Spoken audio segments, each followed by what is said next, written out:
Hi, Atamari, I know my haere mai ki tēnei hui, ko Andrew Robertson tōku ingoa. Good morning, everyone. I'm here this morning with our Global President and Chair of the Varian Institute for Public Impact, Dr. Michelle Harrison, who's joining us from London.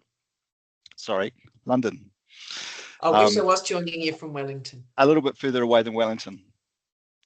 Just for those of you I haven't met, I began my career at Colmar Brunton, which is now Varian, where I worked in the social research agency in Wellington for around 10 years. Then I spent over 8 years in public sector roles, both at Waka Kotahi and Inland Revenue. About half that time I was leading research teams before moving into operational leadership roles. And I'm now in Tamaki Makaurau. For the last 18 months, I've been back here at Varian. Just click to the next slide. Today marks the 10th year of the Public Sector Reputation Index. To put that into perspective, my twins turned 16 this month, so that means they were 6 years old when I presented the benchmark results for the PSRI at the Whariwaka Function Centre in Wellington back in 2016. And I can say it feels like a lot has changed in the past 10 years, including how we deliver these results. The PSRI, we've deliberately adapted it over time to reflect overall composition of the public sector, emerging issues and questions, and even what we've come to understand about public sector reputation itself. And you'll see in this year's findings that in a context of tighter budgets, increasing service expectations and closer scrutiny, trust has become even more pivotal. So we'll pay close attention to that in this year's report.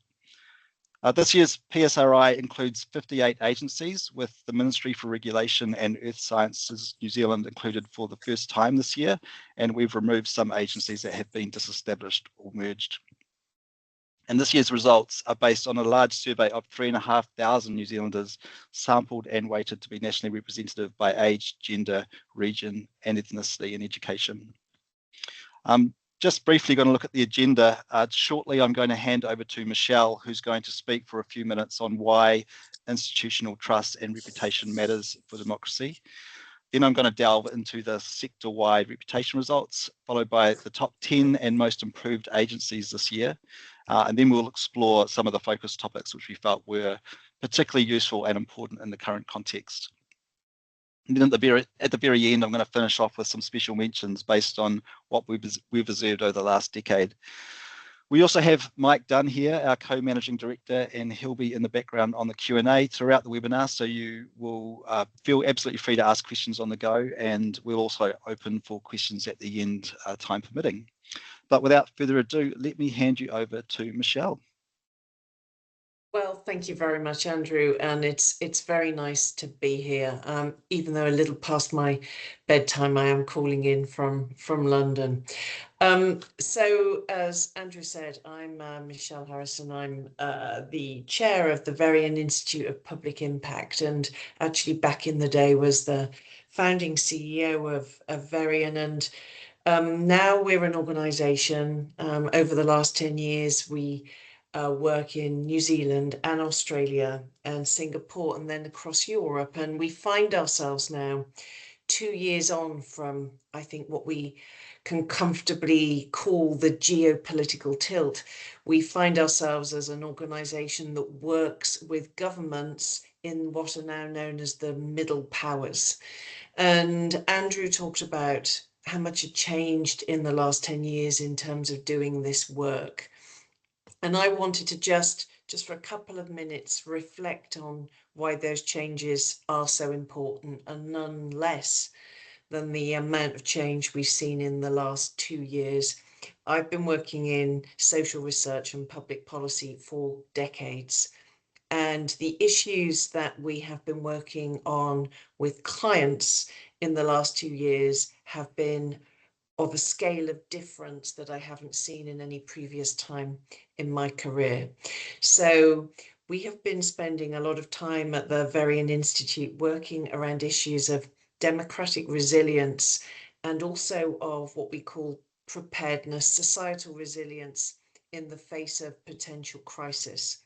Now, I know that New Zealand doesn't have the same types of problems with geopolitical polarization that we see in the UK or in Germany or in France.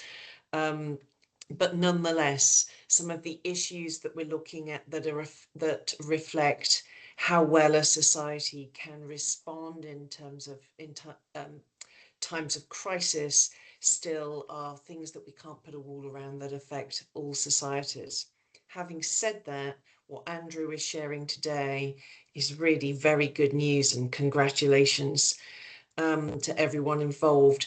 It isn't that often these days that we sit in meetings where good news is shared. And in fact, I have to be honest, I spend more time than I could ever have imagined sitting in meetings where policymakers are all feeling a shared sense of concern at the data they're seeing.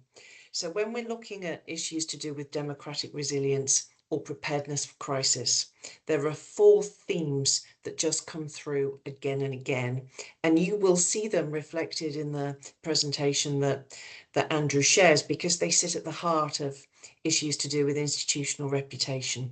So the first issue is to do with economy, how citizens are feeling that they're coping, but the idea of whether or not the economy is working in a fair way.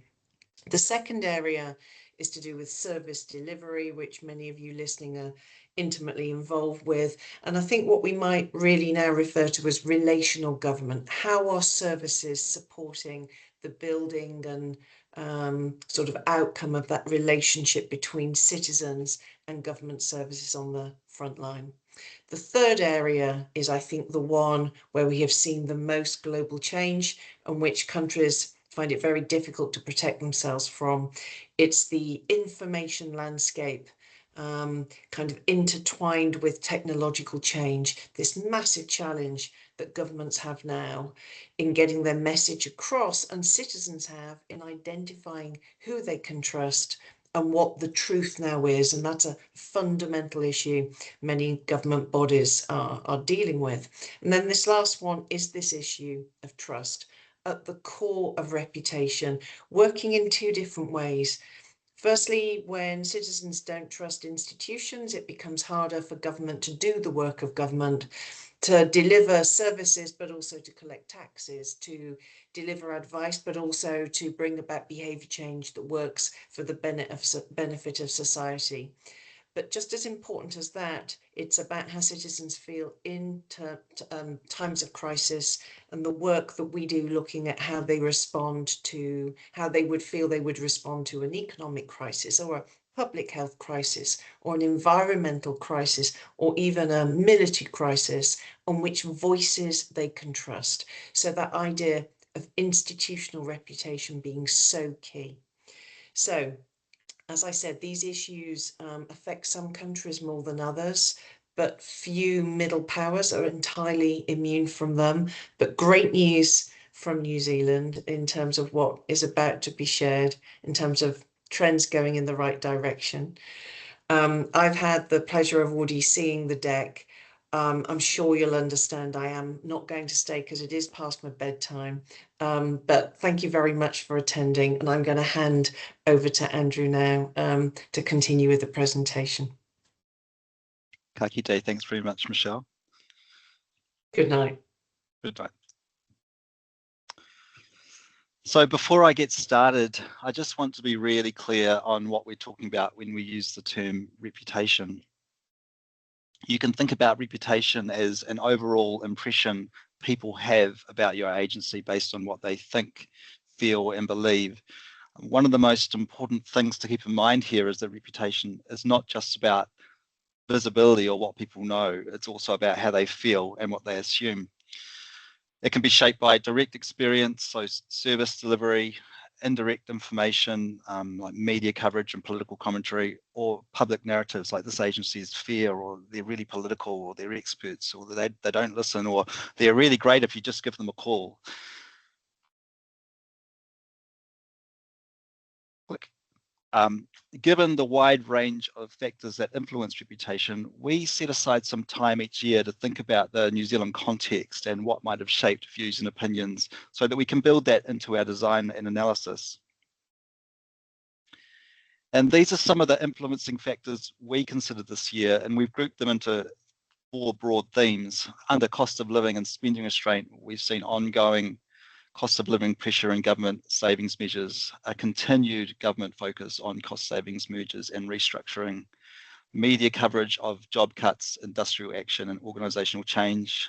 Under the theme of service pressures, ongoing debate about whether services are being maintained and whether taxpayer money is being well spent. Continued reporting of pressure in areas like health and transport. Visible strain in some of New Zealand's key services has increased focus on whether agencies are delivering. Under digital services, we've seen an increased focus on digital services and system integration, the rollout of the new initiatives such as the gov.nz app, and soon we'll have digital credentials.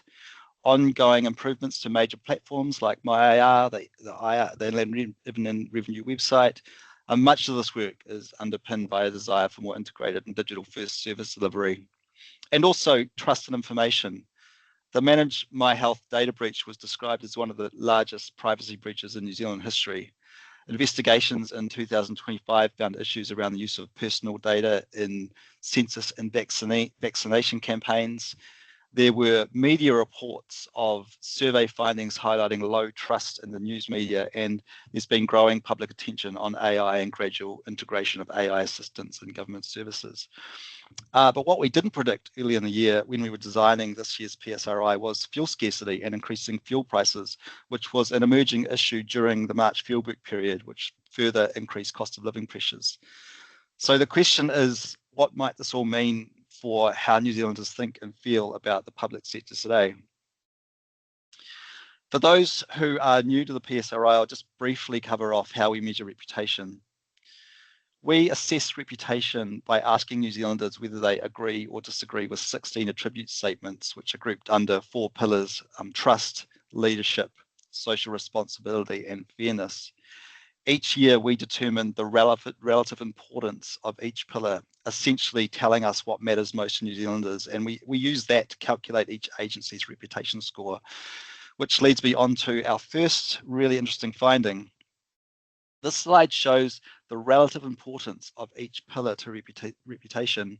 And what we've seen is that over time, reputation has become more anchored in whether agencies are seen as trustworthy, well-intentioned, and responsible with taxpayer money, rather than in softer and more broader considerations. But also leadership has become more important than it used to be as well, with people increasingly judging agencies based on whether they seem well-run, forward-looking, and capable. And it's almost like there are 3 phases here. There's a sort of pre-pandemic period where the importance of each pillar is more evenly balanced. Then during the pandemic, social responsibility peaks, trust stayed high, but fairness fell away. And in this post-pandemic period, New Zealanders are judging agencies by whether they can be trusted, whether they are well run, whether they're using taxpayer money responsibly, whether they can deliver under pressure, and less on whether they're socially responsible and fair. So let's look at reputation this year. At the overall public sector level, the average score across all agencies has increased to 66, which is a level we haven't seen since the pandemic period. Now, this is not just due to a small number of high-performing agencies pulling ahead. It's due to a wider strengthening across the public sector, with many agencies moving out of the low reputation range into the medium and high range. What you're looking at here is the distribution of reputation scores each year, this year and last year.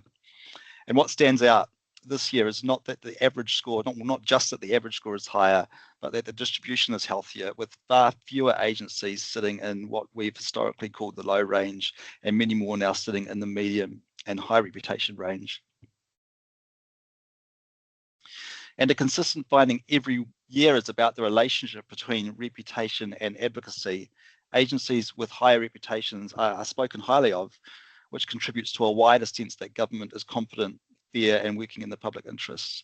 If you're in the medium group, people are 2 times more likely to be advocates than critics. But if you're in the high group, people are 7 times more likely. And consistent with the improvement in sector reputation, we also see an improvement in advocacy, which is nearly as high as during the pandemic period. And I think the highest percentage ever of those who would speak highly of agencies without being asked. But by comparing changes in advocacy and changes in criticism since last year, we can see that the rise in advocacy isn't uniform. What you're looking at here are changes in advocacy since last year for each agency along the bottom horizontal axis and changes in criticism along the vertical axis. Now, the largest group of agencies have clearly improved in advocacy and declined on criticism. And the most improved agencies in this group tend to be very delivery focused and closer to everyday life for New Zealanders, where I think improvements to services really get noticed.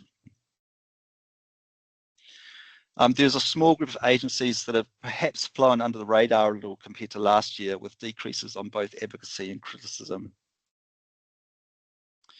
And then there's this group of agencies that are, I guess, are more polarizing. So most are showing increases in both advocacy and criticism. Many of these agencies are involved in sort of system stewardship, safety, or protection type roles. So they are highly visible when something goes wrong, and they can be judged really quickly on how they acted.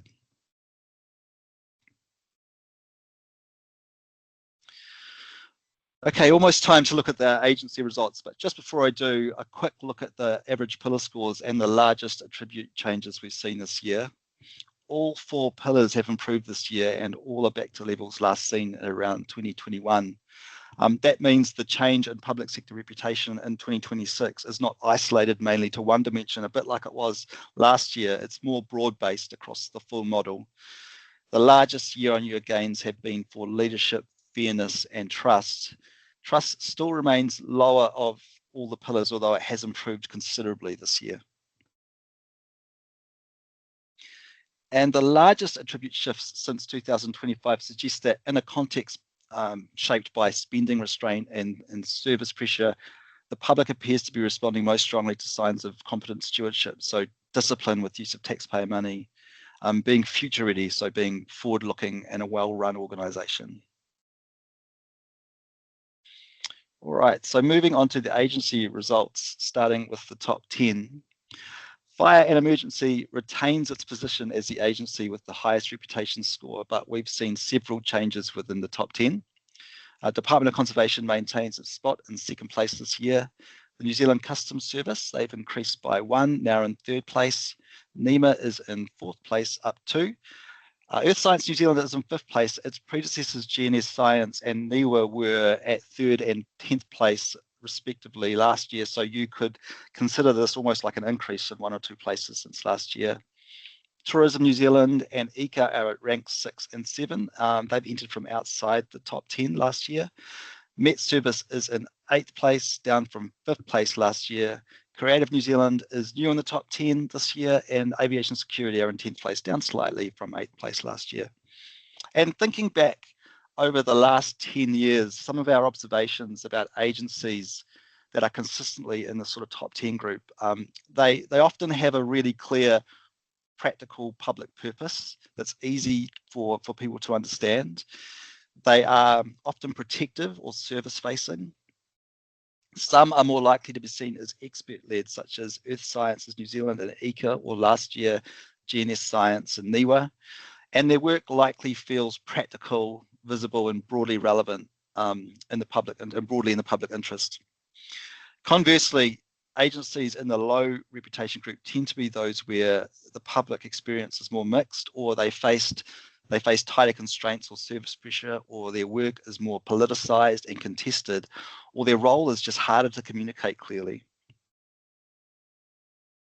Now, if we look at the top 5 on each pillar, the top 5 overall agencies appear in the top 5 across at least 3 of the 4 pillars. I think what is perhaps most insightful here are the exceptions. So Tourism New Zealand performs strongly on leadership this year, perhaps because it's seen as outward looking and internationally focused. And in this economic environment, New Zealanders see the importance of building tourism demand for economic growth. And then Creative New Zealand performs strongly on fairness, and with a purpose that is inherently about supporting a wide range of people and communities. That's perhaps not too surprising. Now, Where things get really interesting is where we look at the biggest movements this year. Each of these agencies have improved their overall reputation score by 5 points or more since last year.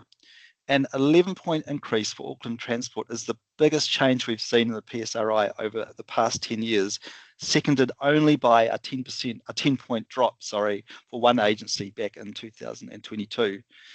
The 8-point improvement for Health New Zealand Te Whatu Ora is the second largest increase, matched only by the Ministry of Social Development in 2019 and Kāinga Ora in 2020. This year, we've taken a closer look at agencies that have improved their reputations, because we thought that would be an interesting thing to unpick and explain. But I'll take you first through some of the more consistent findings about this over the last decade.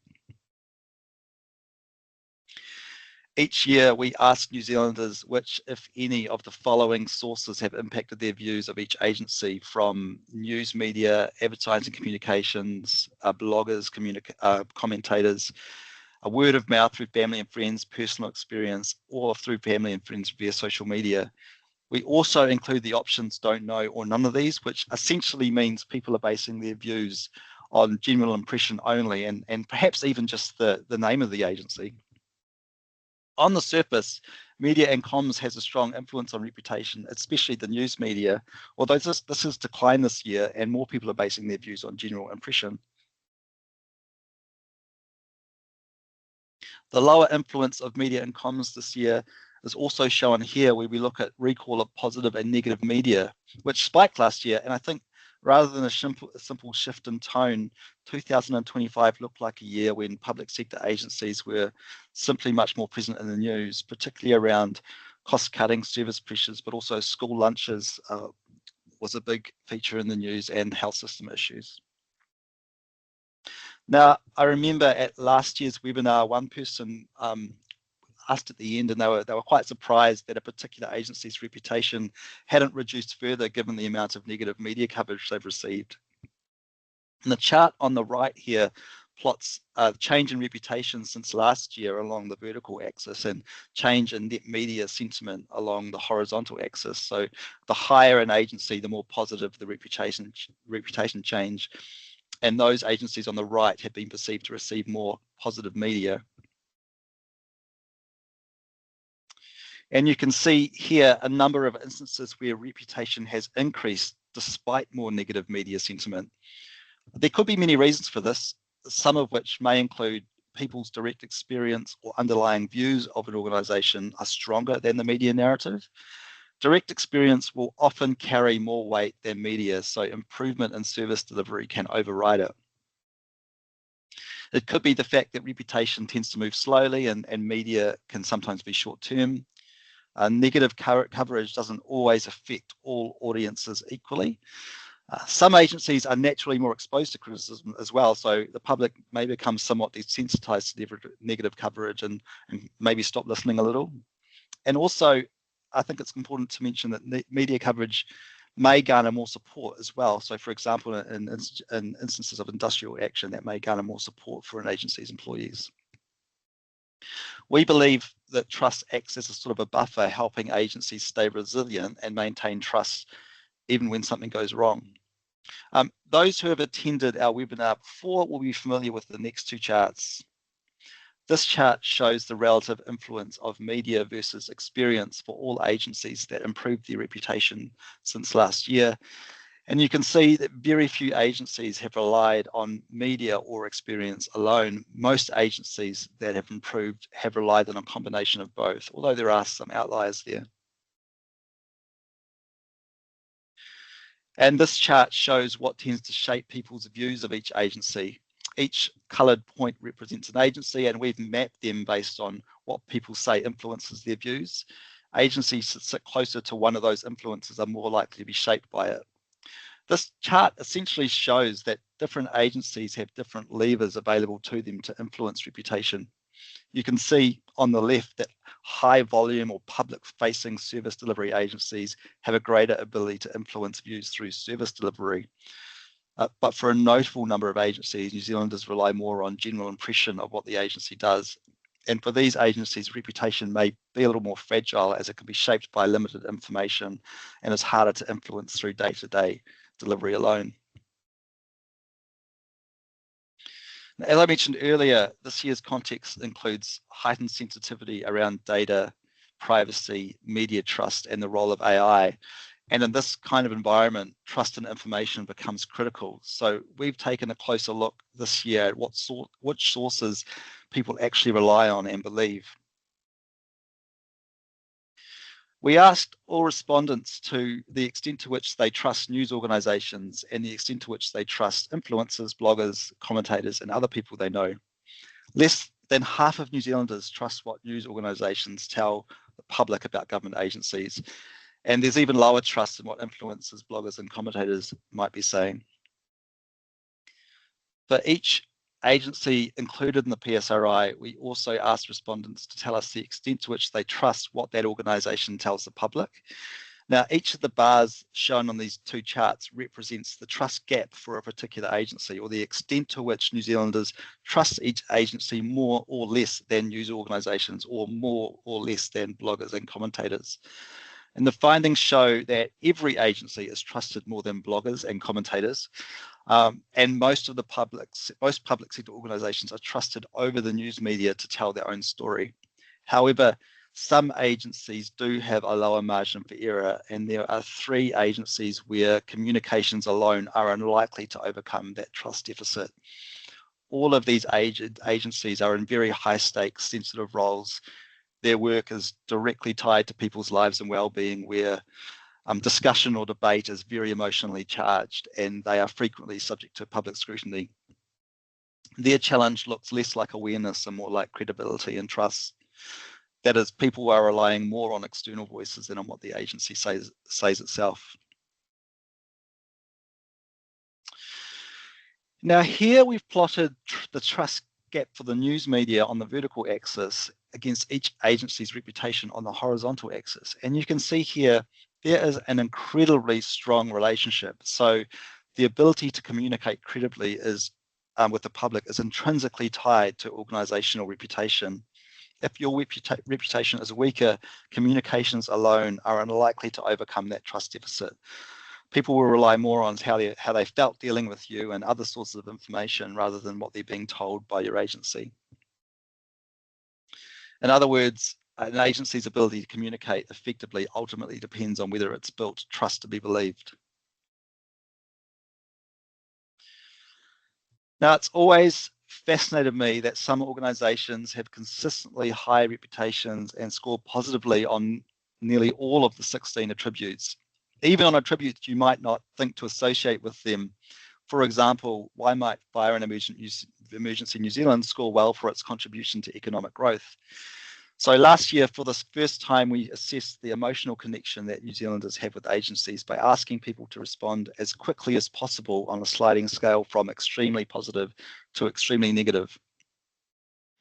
Now, it's fair to say that ambivalence is the most dominant response, and I'm sure everyone here can appreciate that most New Zealanders won't wake up in the morning thinking about their emotional connection with the ministry of pretty much anything. But there is a relatively small group of agencies that have evoked an unequivocal positive response this year. And if you take a closer look at these agencies, I think it helps to understand some of the things that might help drive a deeper connection with New Zealanders. These are agencies that protect people, places, or systems. They tend to be most visible when they're helping or protecting people, which naturally reinforces positive sentiment. Their value, by and large, is easy to understand, which perhaps makes it easier to feel more positively about them. Many are in roles that align with things that New Zealanders broadly care about, like keeping people safe, protecting the environment, being prepared for risk, and acting responsibly. Or they're seen as being expert-led and relatively free of political noise, such as ECA or Earth Science New Zealand, and last year DNS Science and NIWA. But this year is the first time we've actually been able to explore the opportunity that a deeper emotional connection can actually provide. The data shows that how people feel about an agency can materially shape how they judge it. Now, the chart on the left shows that agencies that deepen their emotional connection with New Zealanders by 6 to 10 points over the past year improve their reputation by an average of 2 points. And those that deepen their connection by 11 points or more over the past year improve their reputation score by an average of 4 points. The chart on the right there plots change in reputation since 2025 on the horizontal axis with change in the net emotional connection on the vertical axis. I'll just explain that for a sec. Net emotional connection is calculated simply by subtracting the percent negative from the percent positive for each organisation. So a score of 0 would mean that the same percentage of people are positive and negative about your agency, and a positive score would mean that more New Zealanders are positive than negative, and so on. And you can see here that deepening emotional connection is a key enabler of reputation.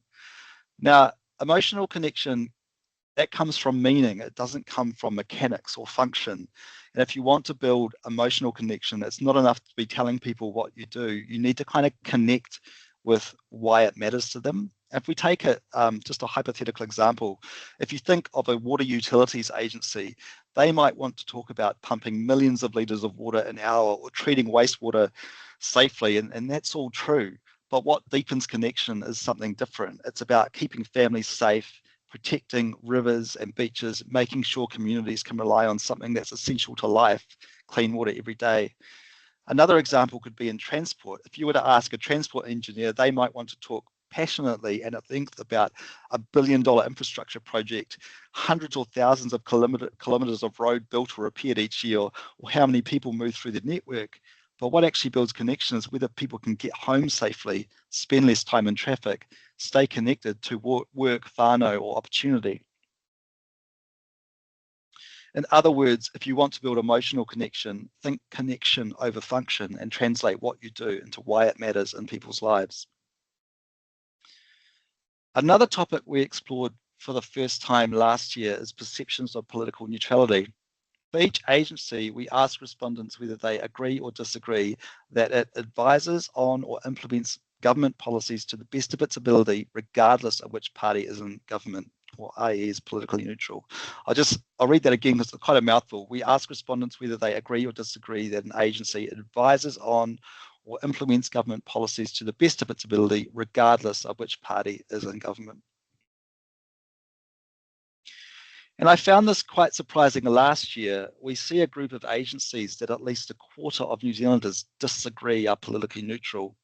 But when I took a closer look at the agencies in this group, both this year and last year, I can see that these are agencies where the link between government policy and day-to-day decisions is much, much more visible. They make decisions that have direct impact on people's lives, and people are more likely to question neutrality if decisions directly affect them. And they're working in some really complex areas where there isn't always a single right answer, which naturally leads to more contested perceptions. So I think the question that we ask seems to be getting more at whether an agency works in a highly politicized and contested environment rather than when they operate in a politically neutral way. And as you can see here, the agencies that are seen as neutral are those that maybe they tend to be seen as independent or expert-led or relatively free from political noise. This chart here plots perceptions of neutrality along the horizontal axis and stability of reputation along the vertical axis. And you can see that those agencies seen as more neutral, so independent, expert-led, and free from political noise, they tend to have more stable reputations over time, while agencies required to implement higher stakes or contested decisions tend to have more volatile reputations. And when we look at change in reputation over time, you can see that agencies able to stay more clear of highly political and contested issues relative to the previous year tended to see an improvement in reputation. Agencies perceived to be more neutral by 11 points or more increased their reputation by an average of 5 points since last year. And you can see on the chart there examples of some agencies that were able to stay more clear of political noise relative to the previous year.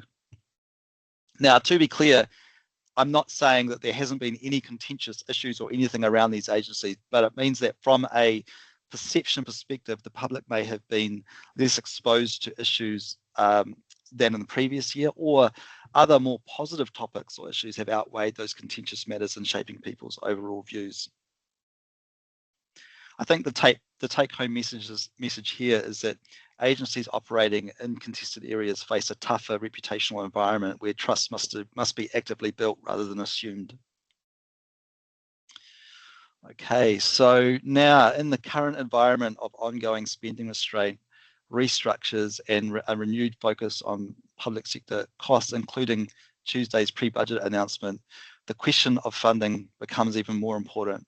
So we wanted to understand how supportive New Zealanders are of increased or decreased funding for public sector agencies.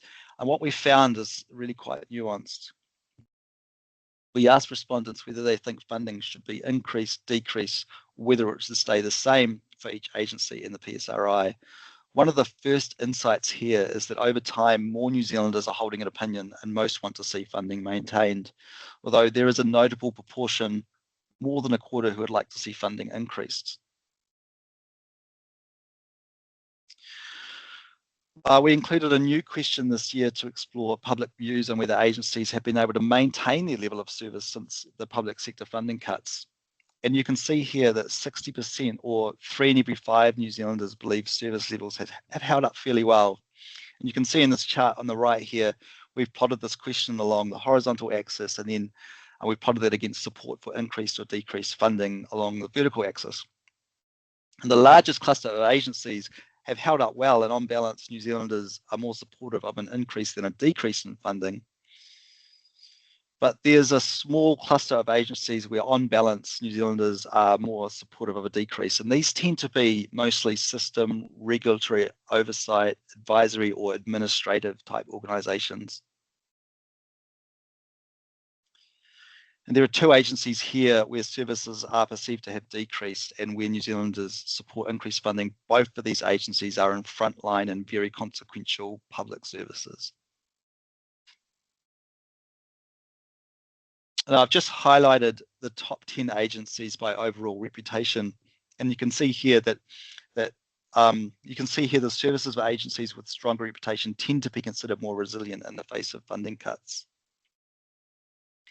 At last year's webinar, someone asked, I thought, an excellent question about whether we had looked at the results for agencies who had received an increase in funding. These are the agencies that have received an increase in either baseline or targeted funding over the last 2 budgets. They are still considered to have performed quite well in the current environment, although there are 2 agencies here that both operate in the same sector whose services are considered to be more visibly under pressure relative to some of the others. Something that we explored this year is whether New Zealanders are more supportive of funding increases for agencies that they consider to be making better use of taxpayer money. And the answer is not really. New Zealanders appear to see a good use of taxpayer money as a baseline expectation, not really a reason in itself to support increased funding. So what this could mean is that views on funding are more driven by need than financial stewardship, or the case for increased funding has to go beyond efficiency and stewardship to demonstrate service pressure, impact, or social return on investment. In other words, doing a good job with what you have builds credibility, but it's not always what makes the case for getting public support for funding.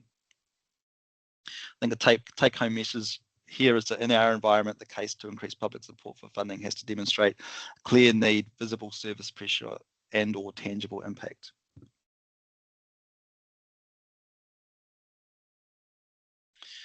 So far, we've talked about trust, communication, and where views come from, but for many agencies, one of the most important drivers of reputation is simply people's experience dealing with them, and that experience is increasingly digital. Every year, we ask respondents the extent to which they agree or disagree that each agency is easy to deal with in a digital environment, and we've seen steady improvement for the last several years. Now, it struck me that from the public's point of view, improvements to digital services might be one of the most visible indicators of successful organisational leadership. And you can see in this chart on the right here that improvements since last year at being easy to deal with in a digital environment coincide with improvements in being a successful and well-run organisation. And what stands out, and this particularly stands out for MSD, WorkSafe, Health New Zealand, Te Whatu Ora, Auckland Transport and Pharmac.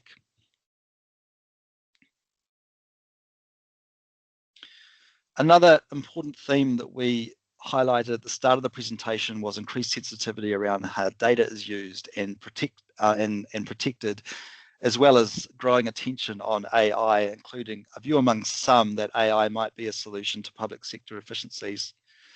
And in that context, an important question is whether New Zealanders are comfortable with public sector use of AI and how it's used.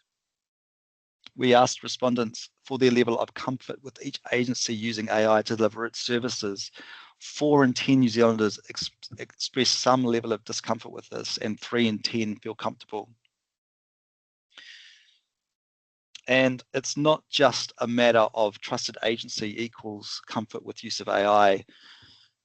There is more comfort with the use of AI in information, data, or insight-led agencies who don't tend to make decisions that directly impact individuals. So AI may feel sort of low risk for those agencies.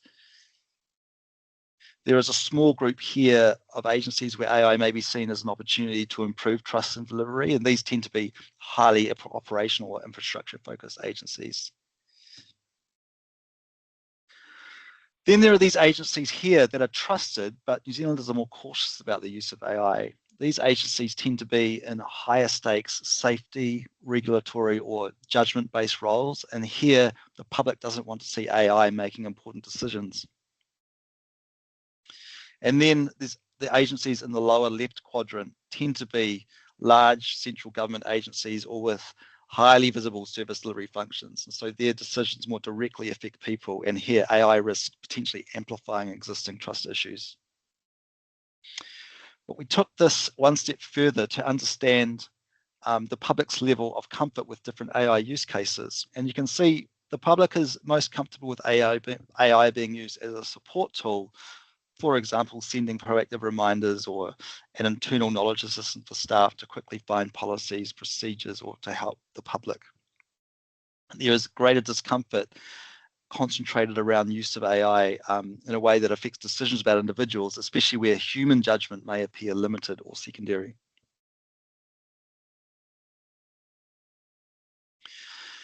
Given the ongoing cost of living pressures, we wanted to explore views among New Zealanders experiencing financial hardship this year.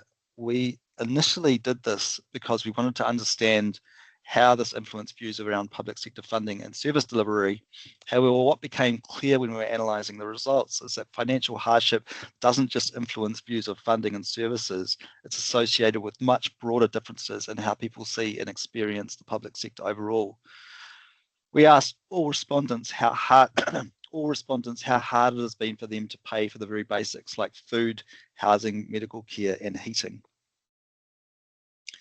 And findings suggest, that's strange, all the labels have disappeared.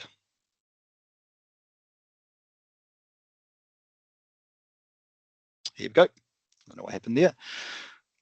Findings suggest hardship weakens the relationship with the public sector overall while increasing concern about whether services are holding up. So those experiencing hardship are consistently less positive across almost every measure, from trust, fairness to digital ease, AI comfort, and emotional connection, but are slightly more likely to support increased funding, suggesting greater concern about service pressure.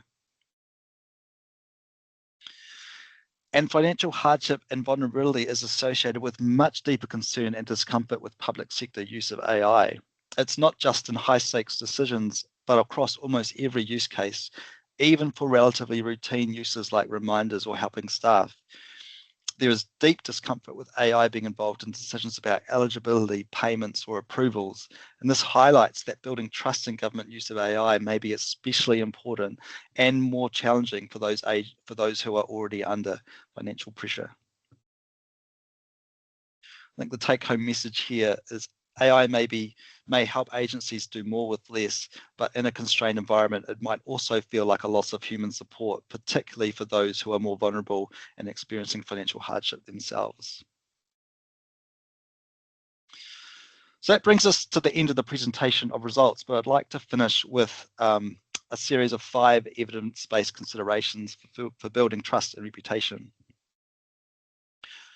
Firstly, focus on delivering consistently strong services that people can experience directly. So we've seen that improvements in reputation are often linked to changes in service delivery, and direct experience can outweigh media narratives in shaping views. Secondly, demonstrate that you are well-run, forward-looking, and using resources responsibly. The strongest improvements this year were in perceptions of competence, particularly being well-run, forward-looking, and managing taxpayer money well. And the trust and leadership dimensions are the more important drivers of reputation in the current context. Make sure what people hear from you aligns with what it actually feels like to deal with your organization.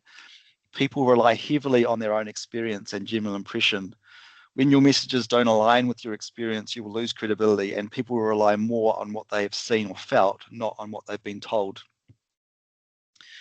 Then build emotional connection by linking your work with outcomes that matter to people. Agencies that strengthen emotional connection are more likely to see improvements in reputation, which demonstrates the role of emotional connection as an enabler of trust. And then finally, be transparent and consistent in contested areas where trust is harder to maintain. Agencies operating in a more visible and contested space tend to have more volatile reputation, making trust something that must be actively built over time. Unfortunately for me, I woke up this morning with another thought about this data. It feels like there's a set of mental questions, if you like, that New Zealanders are asking when they think about agencies, and they're based around sort of delivery and experience and integrity and legitimacy. So I've kind of flipped those questions around into a simple framework or a trust test that agencies could use to consider whether they're building or undermining trust. And this could be used to consider how to anticipate public reaction, or consider how to shape or position an initiative, or to identify where you may need to over-deliver, or as a tool to challenge or assess internal ideas and internal proposals. So the big questions are we delivering? Like, is our experience getting better or worse? Or will it be easier for people to deal with us if we do this, including digitally? When something goes wrong, how are we responding? Are we responding promptly, and are we authentic when we do? Are we believable? Does our story match our reality? Are we giving people a clear, credible story to counterbalance external narratives? Why should people believe us? Are we acting in ways that earn that belief? And then around intent and legitimacy, are we fair? Will people see this as a good use of money? Will it feel fair to people with varying backgrounds or roles? And how will this decision land with those under financial pressure? Or are we acting in the public interest? Are we seen as independent and professional? Have we explained our role in a way that people can easily understand? And will people feel comfortable with how much judgment we're delegating to systems such as use of AI? So I didn't do this in time to go into the main report, which has got up on a website, but we'll make sure we include this in our agency reports this year to help consider how to interpret the results of each organisation. And that brings me to the end of the presentation. As I said earlier, it's been 10 years since we first launched the PSRI, so we've reflected on the results over the decade, and there are a few agencies which we think deserve special mention. Firstly, the most stable reputation of any agency over the whole decade goes to the Department of Conservation.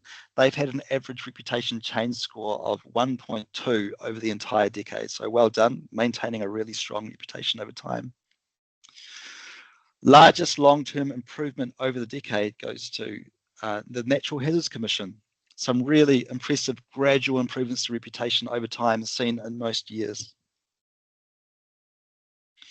Largest single year improvement over the decade, of course, goes to Auckland Transport, which we mentioned earlier.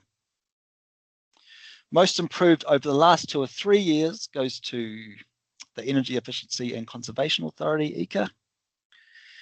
And consistent high performance over the decade without many large swings or headline moments goes to the New Zealand Customs Service. And of course, we can't go without mentioning this, highest reputation over the decade goes to New Zealand Fire and Emergency. So that brings us to the end of the presentation. Now, I haven't been paying attention to the Q&A, so I will now open it up for questions.